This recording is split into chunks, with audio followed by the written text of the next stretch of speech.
So good evening everybody and welcome to Governor Live. It's the 30th of March, get that right, and it's 8 p.m. and we're just going to spend an hour tonight looking at understanding cash flows for school governance. This is a follow-up from last week's session on budgeting basics, and I think we've got mainly governors and possibly some trustees in the room.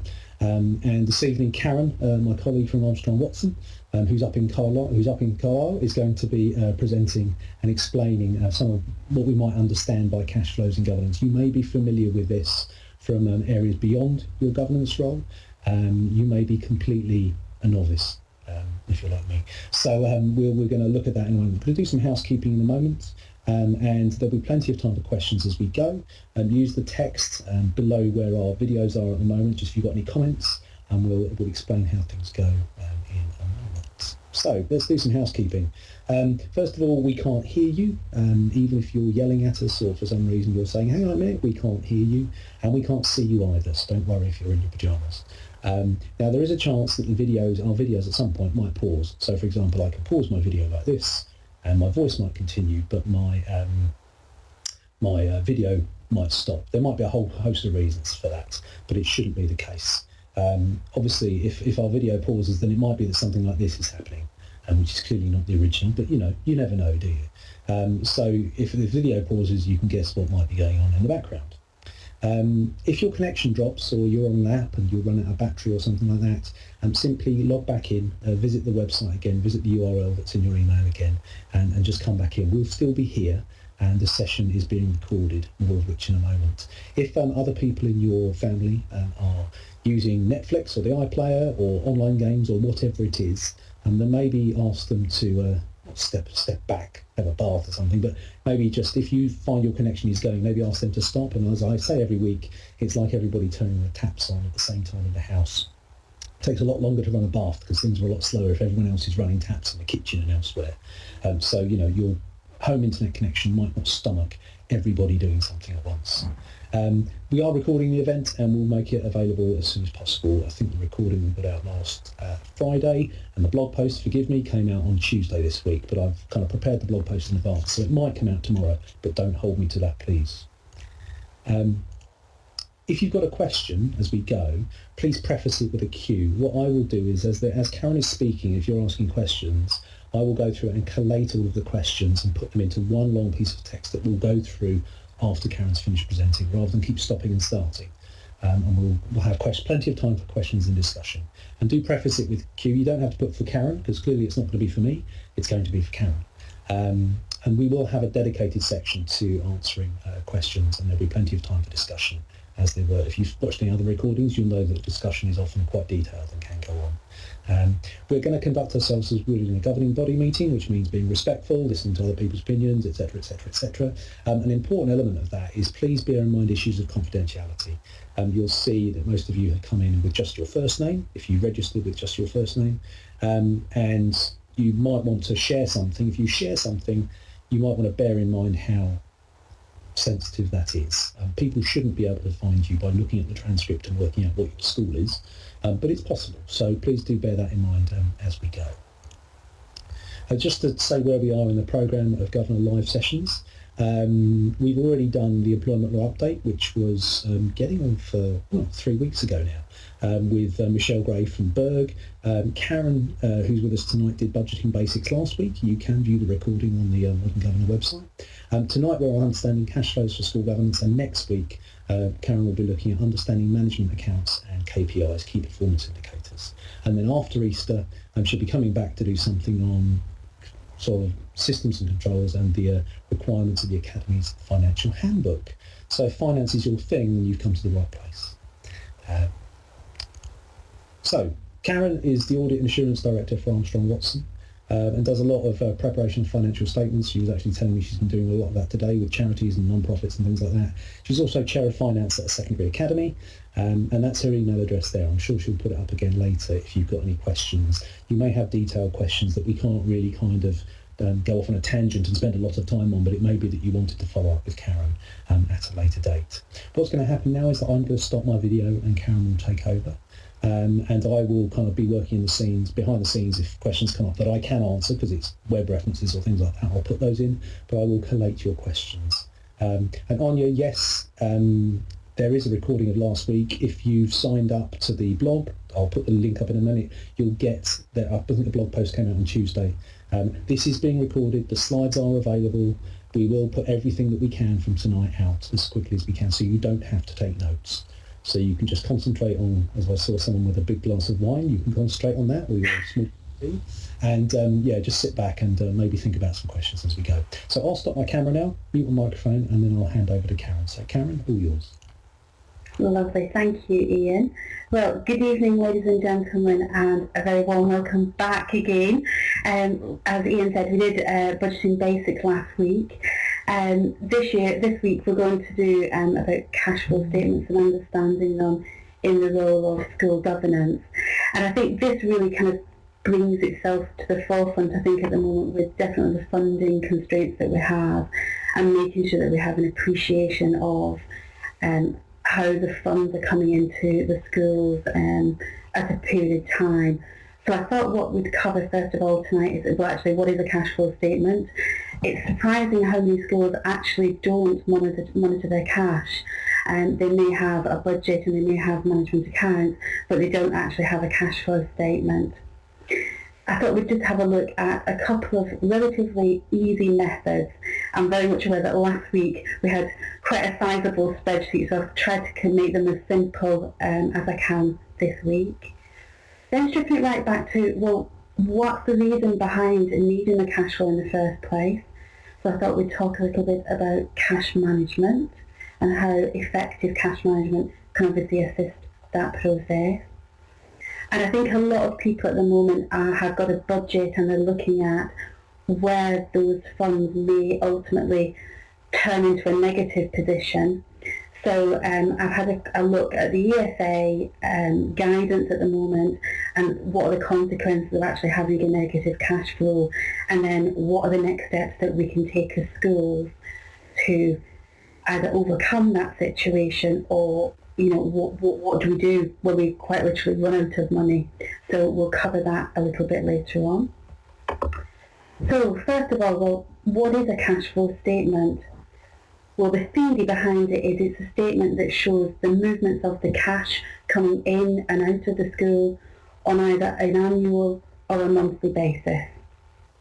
So as I said, a lot of schools actually even don't have this at the moment, so it is quite important that you think about having this as part of your full management accounts process. It's deemed as what's deemed as a primary statement, so it's obviously of importance that you actually do have this. And obviously, at the moment within the accounts direction, schools must actually include a cash flow statement as part of one of their main statements within those statutory financial statements, alongside the statement of financial activities and the balance sheet. But you would generally find that that statement is broken down into three categories, albeit with the schools you generally find it's either just the top two, which are operating activities, investing activities, or financing. So as I've mentioned there, number one, which relates to the operating activities, that covers really the main streams of funding that are coming into the schools. So obviously your GAG, etc., and your expenses in relation to the educational provision. Number two, acquisitions and disposals of long-term assets. Well, really we don't really want to do that within our schools. We don't really dispose of assets per se, and that would be categorised within the investing activities. And then finally, capital or borrowing activities, things like mortgages or long-term loans, but as we know, schools are not actually entitled to have any borrowing, so therefore the financing activities is a little bit irrelevant, but I've included it just for a full kind of picture of what a cash flow statement should include. So in terms of methods of actually how to document these cash flows, it's deemed as two methods really. So the direct method is where you quite literally record the income and the expenditures that are either coming in through the bank account or through cash, in terms of kind of money coming into the school and money being paid out. The indirect method, that is a little bit more complicated, where you would start with, if you like, an accruals-based final surplus for the period or for the year, and then you would adjust it. But both of these examples, which I'm just going to kind of ask my glamorous assistant to bring up in detail, can be done either annually or scheduled on a month-by-month basis.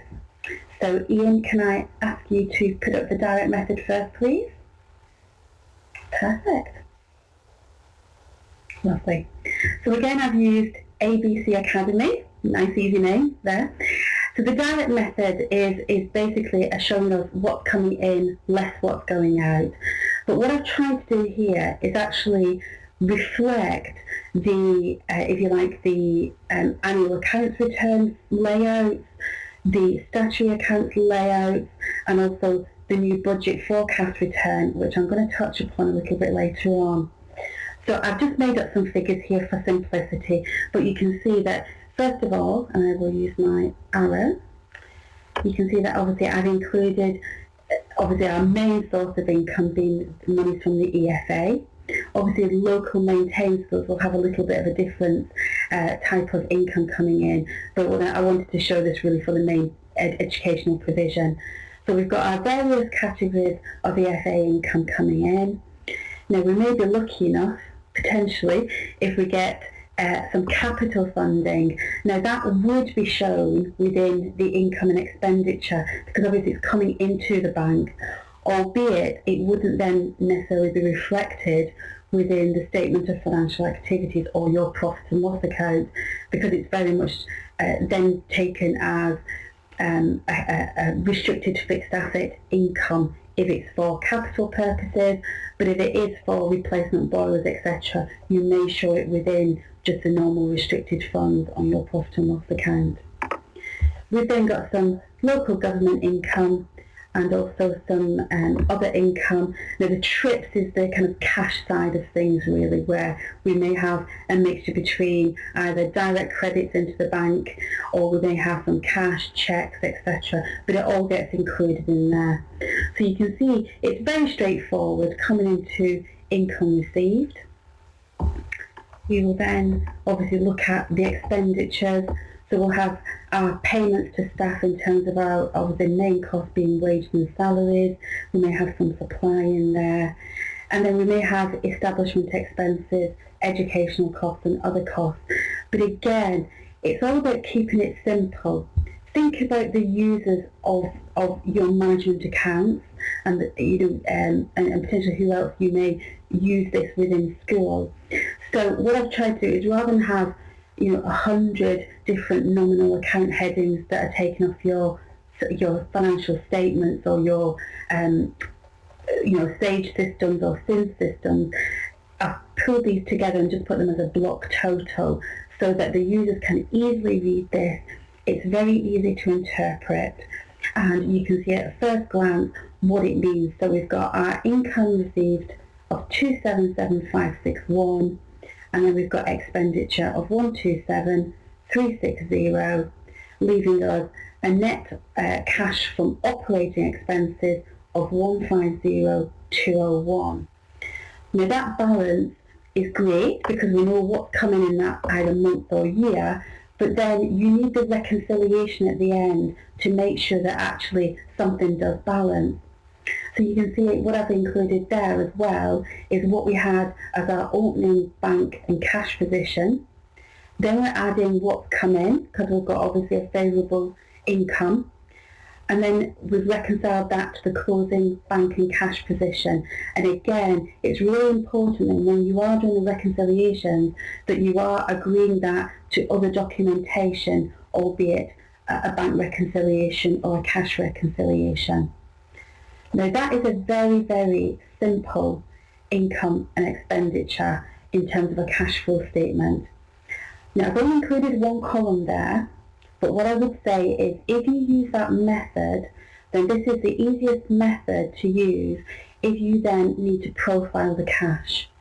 So what you may have is a column every month where you have, this is our budgeted projection for cash flow. Then you may monitor that against the actuals coming in. So at any given time you can see at first glance, looking at these bottom figures, is the cash profiling that you're anticipating coming in as expected? That will allow you then to make obviously key decisions based on that information. And you will also start developing those patterns which are really important when you need to obviously adapt that to the budgeting as well, which we talked about last week. I wonder if my bonus assistant can put the indirect method on. Lovely, thank you. So this one is, in effect, taking it even a step further. So as academies, we account for transactions on an accruals basis. So this method actually starts, if you like, at the bottom of your profit and loss, or your statement of financial activities. And what it does, it kind of works its way back, so takes out the non-cash transactions that you may incur on a month or an annual basis. So the usual figure that everybody kind of says, well, it's non-cash, is depreciation. So what I've done there, within the account, it will have been deducted to recognise this total. So because it isn't a cash transaction, we add it back. We then look at maybe movements on the balance sheet between our debtors and our creditors. So hopefully many people, I think, are quite familiar with the terms, because you all seem to have some financial knowledge. But obviously, in terms of debtors, that's monies due in. So it may be that you have school meal monies due in. It may be that you have provided services to another school. So those are the monies that need to be recovered. So where we have an increase in our debtors figure, then obviously that's a negative situation. So we're deducting that one. And you can see, obviously, if we're lucky enough to hold any stocks of uniforms, etc., and we measure that on a regular basis, you may have a movement there in terms of if you had to pay cash out or cash in. So you can see there that when we kind of adjust for those items that are on the balance sheet, we come down again to a net cash, and I'll just bring my arrow down. So we come down to our net cash from operating activities, and that really is the cash movement that we see on a periodic basis. Then what we have, again, we're doing that reconciliation to make sure that the figures within our management accounts do stack up. So we're then looking at the bank at the start of the period or at the start of the year, and then adding that to the cash that's come in, and then reconciling that to the cash that remains. So in terms of the indirect method, it is a little bit more complicated, and for those governors that are not necessarily financially aware of how a set of financial statements are put together, then you may need to just take a little bit more time explaining this on a monthly basis or whatever frequency you determine to use this statement. But what I would say is you should ideally try and use this at least quarterly, so that you are profiling those cash movements as we go along. That is lovely. Thank you, Glamorous Assistant. And those two schedules, they are just Excel, so I'm sure that Ian will provide them. They're not very complicated to put together, but they are available for your usage, and obviously please feel free to adapt them as and when. But I think the crucial thing out of both those methods is to try and get to the point where, if you don't have this already, introduce it and start the profiling of this is what we're anticipating receiving in the next few months, and then actually match that against what you received.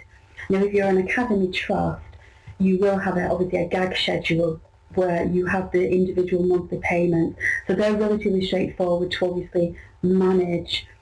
Where you have the difficulty is obviously in terms of other income that you may receive, in terms of trips or music lessons, etc. They may have a little bit of a difference. So you may just have to obviously initially estimate those figures and then record the actual income streams that are coming in. So I thought then we kind of step back a little bit and actually just understand why it is so important to actually do the cash management. Obviously, cash is crucial within schools. We're receiving public monies, and the majority of our costs are salary costs, generally between 80 and 85% of salary costs. So obviously we have to pay our staff, and we have to make sure we've got that money available to actually pay. So reconciling the bank accounts on a monthly basis is one of the kind of primary things within the Academy's financial handbook if you are an academy school. And the reason for that is that it makes sure that you actually record all the transactions that are going through that bank account. Now, one thing that I've kind of identified time and time again with a number of schools that have maybe transferred from local authority into an academy trust is that, if I give you a classic example, is the likes of the pay-as-you-earn and the NIC.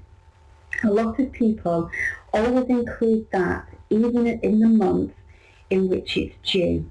So, for example, if we paid our wages and salaries in the last few days, a number of schools would automatically post the payment for the pay-as-you-earn and NIC.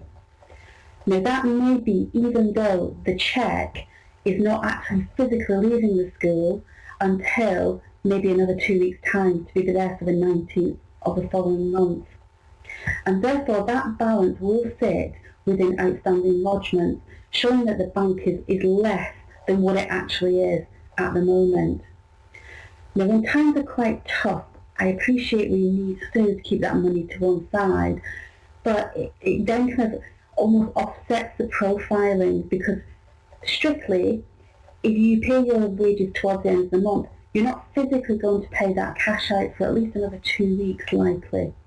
So again, it's looking for that position where you may not record transactions actually when you think you're going to pay them more than when the date you actually pay them. Of course, as Academy Trust, we're not allowed overdraft because borrowing is not permitted, but it is crucial that we start determining those patterns of income expenditure so that we can not manipulate when we pay things, but obviously there may be times where you know you're anticipating income coming in, so you may delay the payment of suppliers, for example, even just for a short period to make sure that the cash in the account still stays as a positive figure.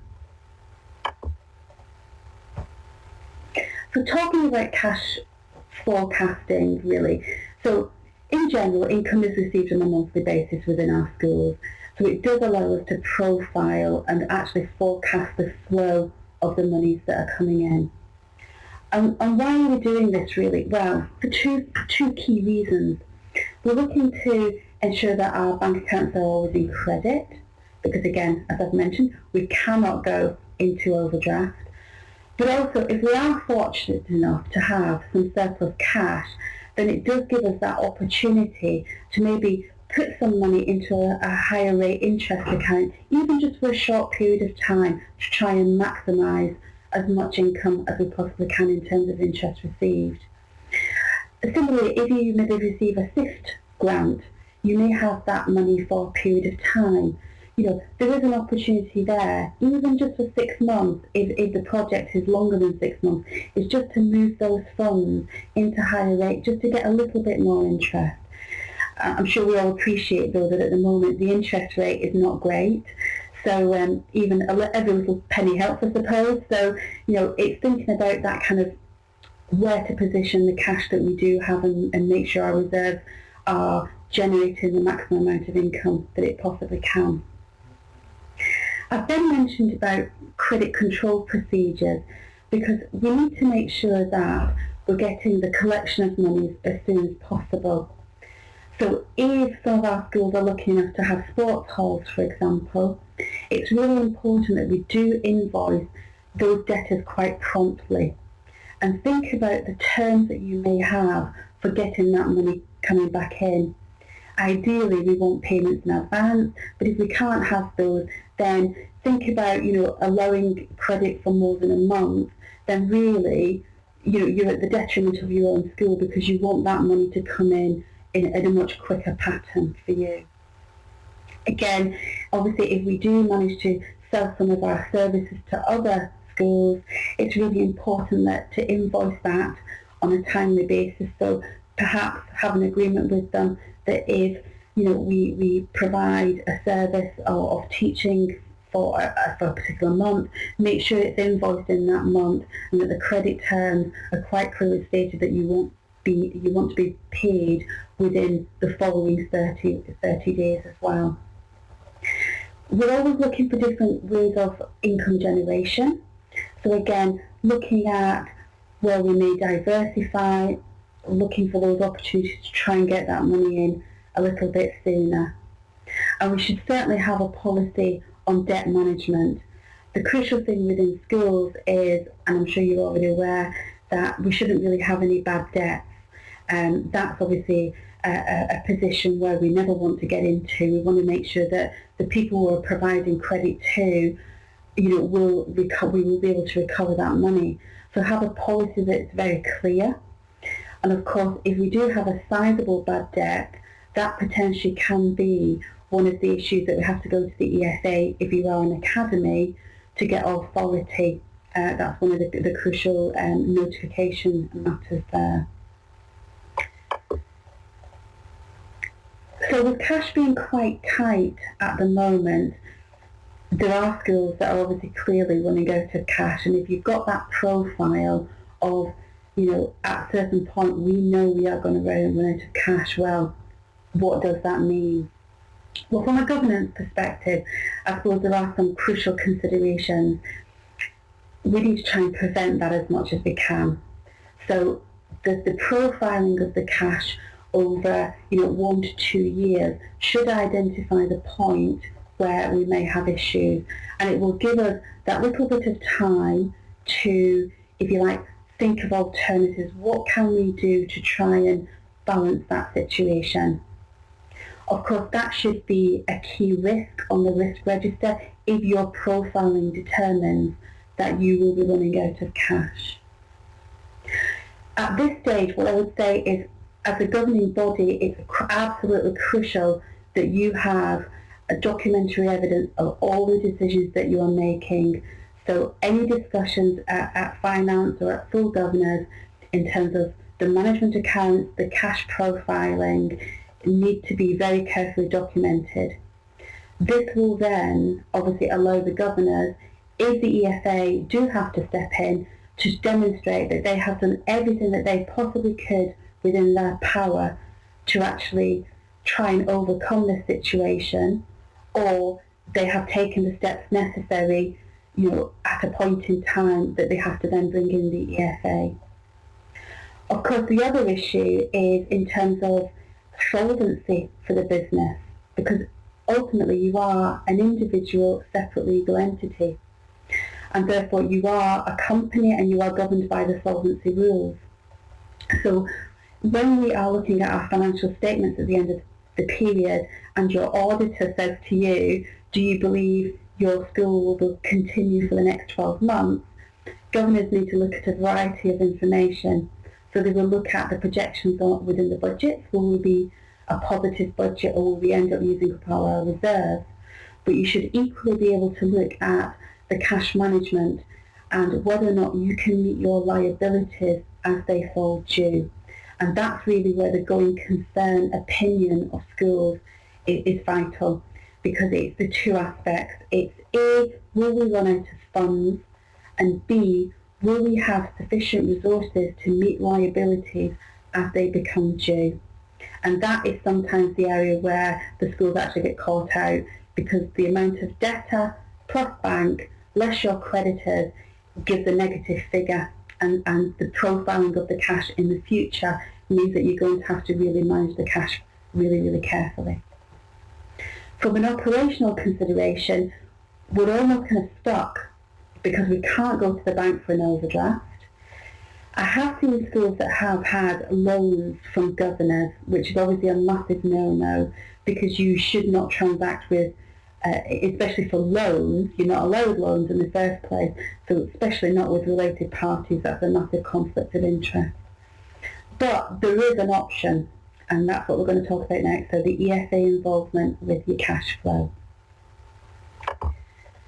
So our next step, well, the EFA do and you can apply for very short-term advances of funding.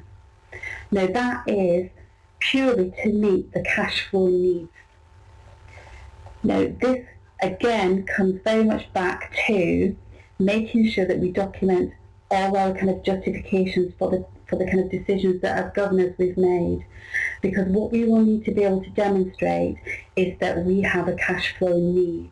It's not just a case of, oh, we're going to go negative and eventually it'll come back positive. We need to actually demonstrate that we can't get out of this situation.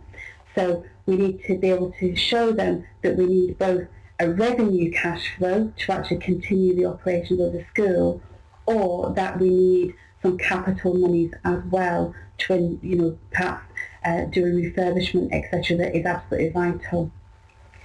It is important that we do contact the EFA early. Now, what I mean by that is, with the profiling, you should have an understanding of the point in which we will then need to obviously contact them. The request needs to be in writing, and it must go from the accounting officer, and it must notify the circumstances that have led up to the request for the short-term advance funding. It needs to include all the information about the amount of funding that we have and the dates in which we need, but it must also give a schedule of how we're going to repay that money. So it's certainly not a gift to us. We are going to have to repay that money. So we need to have, again, a profiling of, if this money comes in, then what happens and how are we ultimately then going to repay that. Now, it is, as I mentioned, a short-term funding advance, and therefore in most years the EFA will expect you to repay that before the end of the academic year. So again, timing could be crucial when you do gain this funding. We would also have to provide our management accounts. So this is where the kind of linking of budgets, cash flow statements and the management accounts is crucial, because we will need to have those up to date, they need to be accurate, and we will need to be able to obviously demonstrate what the future will lead for the school, what the future will hold for the school. This is not a quick, obviously, process, so the submission from the accounting officer in writing needs to be made at least 10 days before it's actually needed. So obviously we know that the EFA have a certain process in place to obviously communicate with schools, etc. So we need to make sure that we don't kind of need it today and expect it today, because that just will not happen. It will then go through an EFA approval process. Obviously they will look at the kind of information that you have provided, and there are some conditions attached to those advances. So we need to make sure that the information that we are providing, we need the funding to remain solvent, and also that there is a schedule of repayment, as I've mentioned already. So not quite doom and gloom, but what will be interesting will be obviously what if all schools need this advance funding, how will that actually work in the future? But of course, I think the EFA are very much aware that at the moment we are really running out of cash from our school perspective, and therefore obviously they're looking at other options. But I think we're likely to find quite a lot of schools contacting them for these advance fundings. The further condition, obviously, from the EFA's perspective, is obviously they're looking to kind of safeguard the public funds that they're providing to schools. So this is why the actual detail of the conditions and what they're actually asking for is quite intensive. Obviously the schools have got to kind of overcome a lot of issues and barriers to try and get this funding in the first place. So it's not really a quick solution. The one thing that they have said, but certainly that the advance will definitely be no longer than 12 months. So it is quite literally a very short period of funding. And finally, it is not a grant. It will be sitting as a liability on your balance sheet because it must be repaid. It's definitely not a gift. Although many of our schools, I'm sure, would love it to be a gift just to give us a little bit of extra money, but certainly not. It will be repayable at some point. So I think we're kind of coming to the end of the kind of cash flow presentation. I think from my personal perspective, I think Armstrong Watson's involvement has been in terms of making sure that schools monitor that profile. So we quite often go in and actually do the full package. So we're looking at the kind of management accounts, the budgeting and the cash flow statements. And it's really important, I think, that governors use this information for their decision-making processes. The monitoring of the bank account is simply not enough. I know an awful lot of schools do still maintain that, but it's so much more than that. Just looking at the kind of month-end bank statement saying, yes, we're absolutely fine, is just not enough nowadays. The profiling of what do we need in this month against what actually did come in, and doing that for the full academic year is actually really important. And it isn't all doom and gloom. There are obviously negative flows coming about, but we will get some support from the EFA at the moment, albeit with some conditions. Okay, so I think that's the end of me. I think just wanted to kind of cover, I think the budget return, because I think that's quite high on the agenda.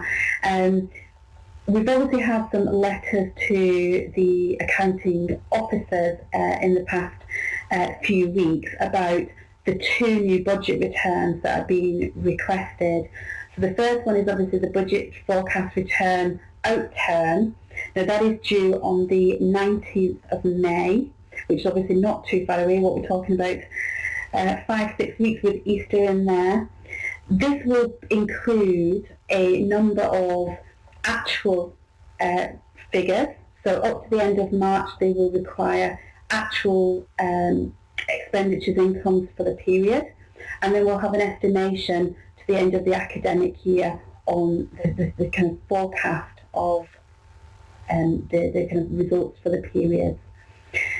Then we have our normal budget forecast return, which will look for the next kind of future academic year, and that's due at the normal date being the end of July. I think what I would say is if your management accounts are not up to date, you've got a lot of work obviously to do between now and the 19th of May.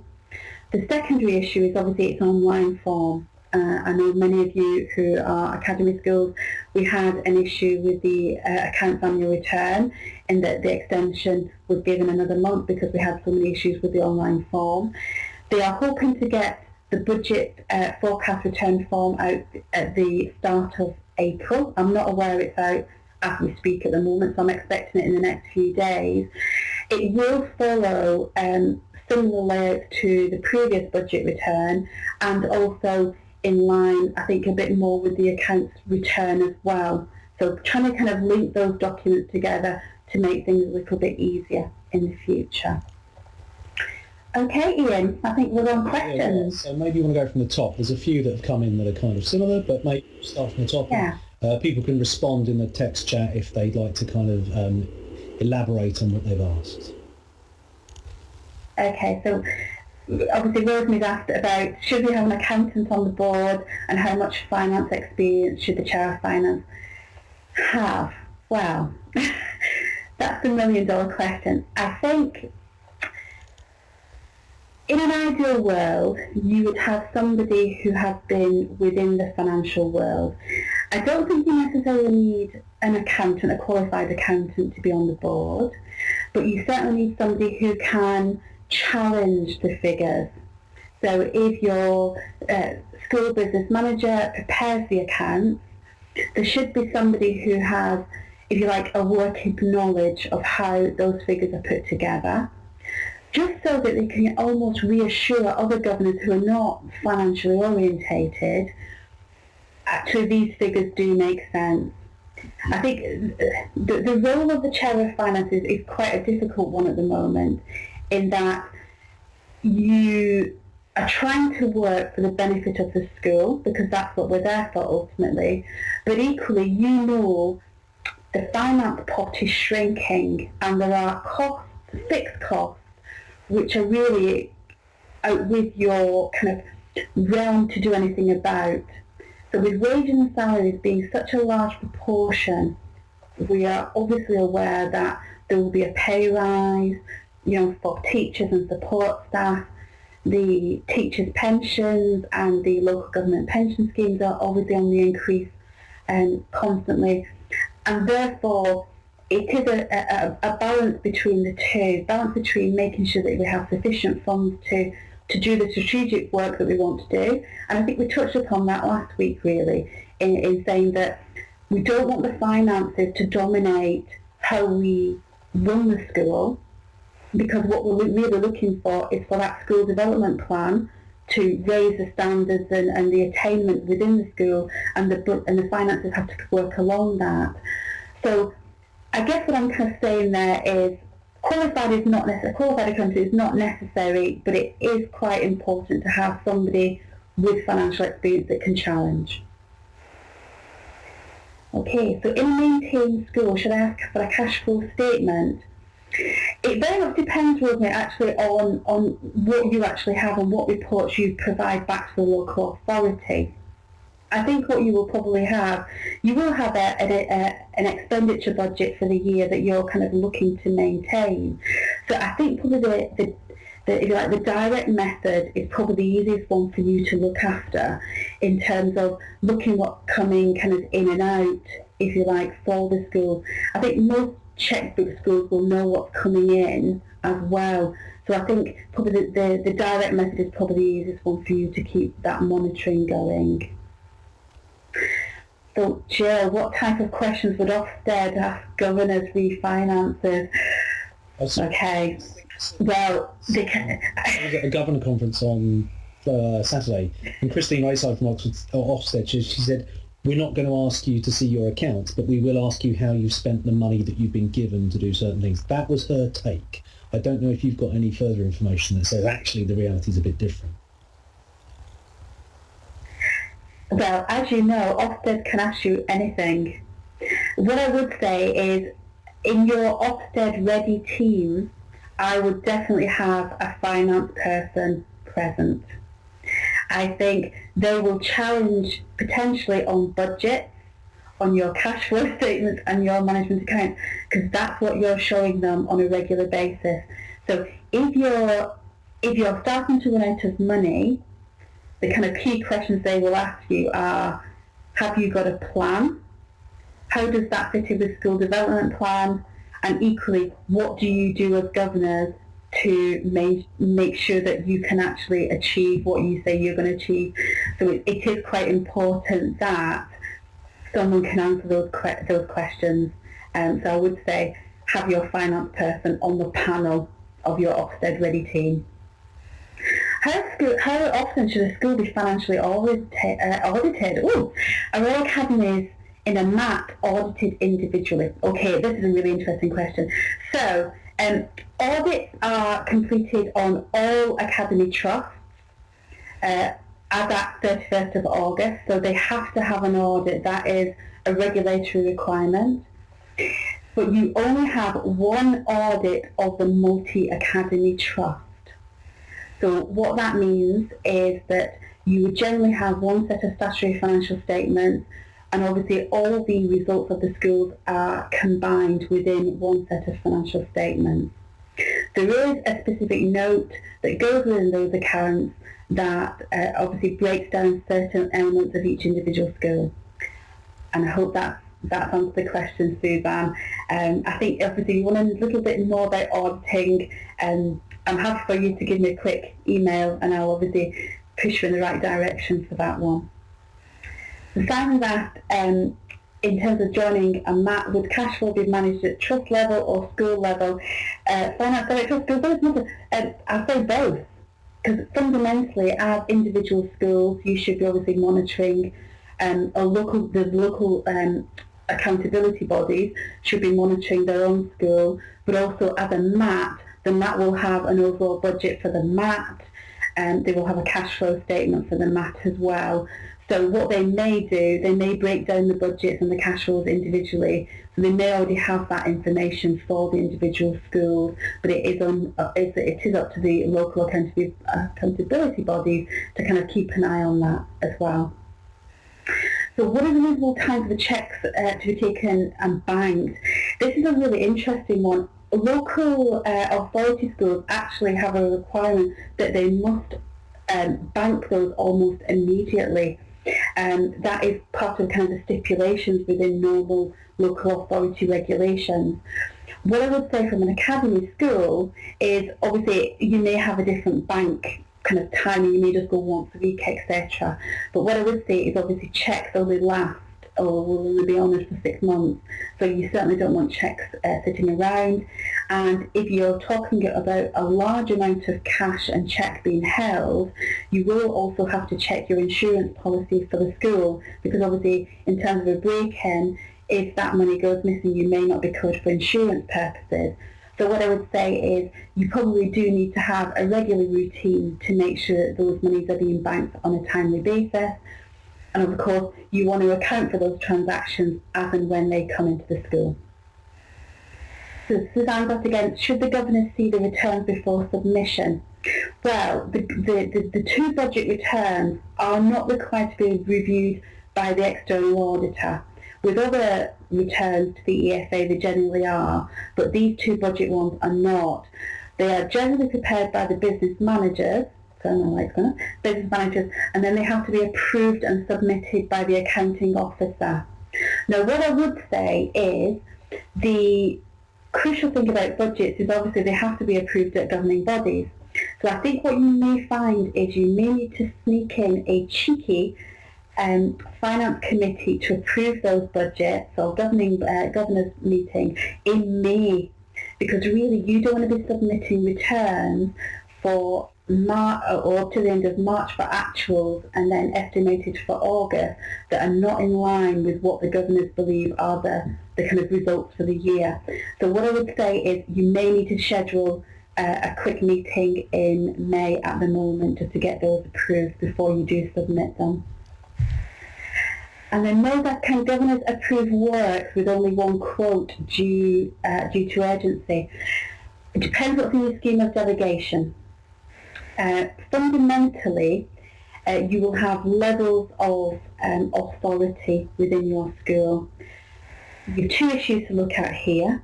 If you deem it as a material, so within scheme of delegation, if you say transactions over a certain level must be approved at governors, then you obviously have to adhere to that policy. The second issue is, with one quote, how can you confirm that that is definitely value for money? You know, obviously there may be a certain type of expenditure that you incur that there's only one supplier that can provide that. And if that's the case, the accounting officer has a responsibility to document that that is definitely the case and that there are no alternatives for that. So what I would say is, if there is something that you really can only get one quote for, and it has to be approved quite quickly, there is nothing wrong with the Clerk of Governors taking control of that approval process and actually doing the email scenario around the governors to say, this is what we need it urgently, please can our governors approve by email, and that hopefully will quicken the process. Okay. I think the other thing last week that was mentioned, and hopefully those who were asking about it, was the apprenticeship levy. And I know that that's certainly something that Michelle Gray, my colleague at Berg, has been talking about quite a lot. In general, I'll give you the very brief ones, because this is not my area of speciality, but if you have a payroll whose total bill is over £3 million, then there is a potential apprenticeship levy of 0.5%.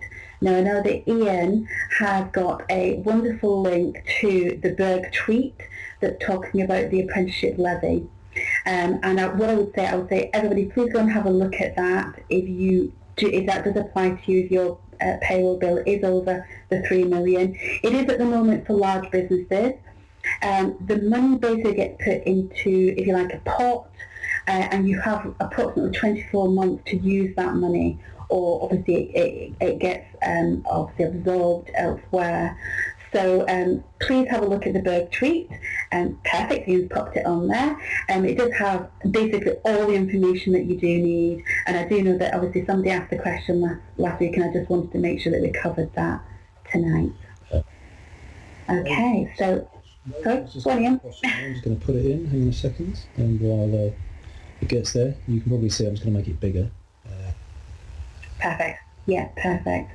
So Rosemary's just asked again, obviously, they've got their 3-year rolling plan budget, which is brilliant. That's exactly what you should have.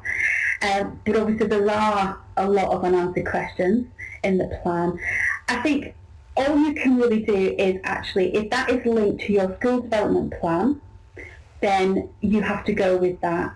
Obviously at the moment there are a lot of uncertainties within the financial structures and actually, actual schools in general. So where you are, you have to almost kind of go with what you know. Go with what you plan to do for your school. And obviously you may need to adapt those budgets as you go along and once certain kind of issues have come to kind of the fruition, etc. So the good thing is, Rosemary, you've got a 3-year rolling budget, which is a very positive tick in the first place. But obviously you have to keep reviewing that position as and when certain transactions occur. Absolutely. So I think we're more, as anyone's got any questions there, I just want to share with you something. We're listening to Christine Wayside speak on Saturday. It was interesting. First time I've ever met one of these people, because I knew they existed, but they're kind of a bit mythical. Someone from the head teacher board in the Southwest. In the absence of the RSC, a guy called Brian Hooper, who's a member of the head teacher board, those mythical kind of council of people who rule the educational world but don't really, was there. And he did an interesting, something that I tweeted when I was there, that he did a quote, and I'll just show this to you. And he said, finance and school improvement are the 2 areas where you can't simply accept what's going, just accept what you're told. You've got to be able to challenge it. And I think it's definitely hard to do that when you don't feel you have that kind of financial nous. School improvement obviously is about data and figures and things like that, and being blinded with figures. And I guess there's a risk of the same with data as well. Karen, is there anything that you would say? The line again, one of my favourite lines is, "Don't think a stupid question is too stupid to answer. It's too stupid to ask, because actually it may just get to the point." What are the good questions that you would like to ask? Because you're chair of finance in your I'm chair of finance. I think as the chair of that and an accountant, I think I'll just kind of bring this kind of a bit more real, really. I think as a professional person, and a lot of your board may have either a bank person or an accountant like myself, and I think one of the challenges we have as a board is that there are professional people on the board that, if the school is starting to not fail, but we're starting to have solvency problems and looking at the future, and we can see that the cash is running out. As a professional person, we cannot be involved in a school that is then starting to have going concern issues. And I've come across this quite a lot where, and it's great that Rosemary's asked, should we have an accountant on the board? Because I can tell you, as a professional person, if I know we're going to hit issues, I have to resign, because professionally that can actually affect my career. And we've actually at my school we've had these type of discussions, in that if you've got somebody who's actually working within financial services, accountancy, lawyer, from a personal capacity you have to be quite careful. And of course money at the moment is tight, and a lot of people are kind of saying, well, we will have to step back, and that's really not what you want a governing body to be. You want people who have a professional understanding or all these different skill sets to come on board to obviously support schools and kind of drive the strategy of the school forward. But you do have to think about your personal life as well. So that's why it's really important that from a governing body you can say, yes, we have taken all the steps necessary to ensure the solvency of the school in the future. It's a massive challenge, and charities and schools are really struggling to get the right skill sets on board because of, the kind of profile of being on a governor is not easy. It's quite a challenge. It's quite a commitment to be a governor. and there are lots of rules and regulations which I think when you become a governor you don't quite appreciate until you're kind of thrust into Ofsted and, you know, the end of year accounts and the audit and what that actually means. Absolutely. Right, thank you, Karen. That's really good. Just want to spin through some stuff. We are back next week, aren't we, Karen? We're looking at management information and KPIs and things like that. And again, if you signed up, we'll get the recording. Just to tell you, if you're a subscriber, as I've mentioned previously, there's a couple of modules that are relevant to you. The Finance for Non-Financial Managers, which is about the lingo, the shorthand, the terms used in financial statements. If you're not comfortable, I know most people said they were relatively comfortable, so this might not apply. But also the Financial Management for Governors module, which really talks about our responsibilities as governors, and kind of covers that in some greater detail, and is really intended that everybody in the governing board can have an informed discussion, that nobody switches off when finance comes up because I don't do numbers or something like that. And one other thing that is, if you're a subscriber, that all of the modules that are in Modern Governor are now mapped onto the competency framework for governance. So if you follow that link, you'll see that there's a link there to, I think if you go to that link, you'll see that there's a blog post. In fact, there's a blog post on the blog today about how those modules are worked onto there. So this is next week's Governor Live, monthly management accounts and KPIs. Again, is this starting from scratch, Karen? Yes, I think we'll go basically from the start. So again, I think looking at similar to what we looked at the budgets, but actually making sure that we have the right information for key decisions on those management accounts. Okay, so thanks for taking part. The recording hopefully might get done tonight, you never know. The blog post will be out by Monday. Let's hope. It was Tuesday this week, but you know, stuff happens. And there's going to be all sorts of related posts. You should get a note tomorrow for attending, saying thank you, and it should have details of how to get to the Modern Governor YouTube channel. If you could just fill in the evaluation, we'd really appreciate it, because it's helps us to get an idea about what we're going to cover next time. And if you've got any further questions, Karen's email is about halfway up the chat there, and I think she's happy for you to email her if you've got any queries. Absolutely. I think it's quite helpful from my point of view, speaking as someone in a maintained school who may end up, you know, who knows, being in an academy, just understanding that when you take on like an external organisation, like an accountants or a solicitors or something like that, the sorts of things they do. Because it can be like, well, I don't need a solicitor because X, and I don't need an accountant. But actually, it's quite interesting to hear from someone like Karen, someone like Michelle, about the sorts of things they have to deal with when schools come to them saying, I don't understand X, or can you help us with X? And I think there's that's probably one of the things that isn't very clear for me, from my point of view, really understanding. So thank you, Karen, for sharing some of that as well. So if you've got time to fill in the evaluations, that would be really, really helpful, because it helps us to understand how we can improve. And we like to be kind of good learners here. So I guess taking your feedback and understanding how we can make it better is really good. We have just about stuck to an hour, which is pretty good, considering last week when we so wrong, we kept going. But yeah, we will stop the recording shortly. If you could fill in the evaluation, that would be grand. And the blog post with various documents in it will come out tomorrow. I will see, you should be able to see, actually, if you look down below, right down here, you should be able to see that the two PDFs and the Excel spreadsheet that they were generated from are down there if you want to download them now. When the recording comes out, you will be able to play it back if you have on your computer, and you will be able to go in and download them from the recording, which is quite good. But yeah, so yeah, if you'd like to get that, then do get that, and we will be doing something very similar next week, and then there'll be another session after Easter as well. So thanks ever so much for your time. Please go back to your families, houses, televisions, whatever it is you're doing. And if you're taking a break for Easter, we are on next week. I know, I'm aware that Easter kind of is a bit of an overlap in different places, and different people take Easter at different times. We will be on this time next week, and then I believe we're back on the 27th-ish. We're back on after Easter, and you'll see that in the when you look at the recording. But thanks ever so much for showing up. And you'll be gently asked to leave the room in a moment. Don't take it personally, that's just the way the thing goes. And yeah, if you've got any further questions, drop Karen an email. If you've got any questions about Modern Governor, then just email me, ian@moderngovernor.com. And yeah, we will see you next week. So gently we'll ask you to leave the room now, and we'll see you soon. We'll stop the recording just about.